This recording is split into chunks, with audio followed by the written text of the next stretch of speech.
Rahavantsika rehetra, Rudina anarako a, dia ny lohahevitra ho velabelarina androany a dia ny fanjifana ny vokatra malagasy hiadiana amin'ny krizy. Samy isika izao mijery ny zavatra naovantsika amin'izao tenenantsika izao. Firy amin'izy ireny no nafarana avy any ivelany ary firy no vita malagasy. Nefa isika dia manana vokatra afaka mifandanja sy mahasolo azy ireny. Ny zava-misy amin'izao fotoana izao a,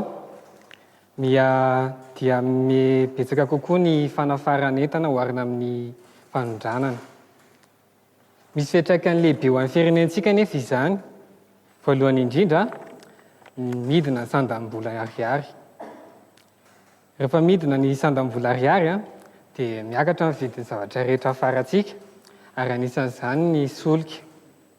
Dia rehefa miakatra ny vidin'ny solika, dia miakatra daholo ny vidim-piainana rehetra. Dia noho izany isika ihany ny voamafy amin'ny farany. Raha te hanana fiainana tsaratsara kokoa nefa isika dia mila miatomboka amin'ny zavatra ataontsika, miatomboka amintsika amin'ny zavatra vidintsika rehetra. Aza miandry ny any ivelany foana fa isika ihany no afaka manarina an'i Madagasikara. Ka manentana anao androany, ndao hanjifa ny vita malagasy fa sady tombony ho anao no tombony ho an'ny firenentsika ihany koa. Misaotra indrindra.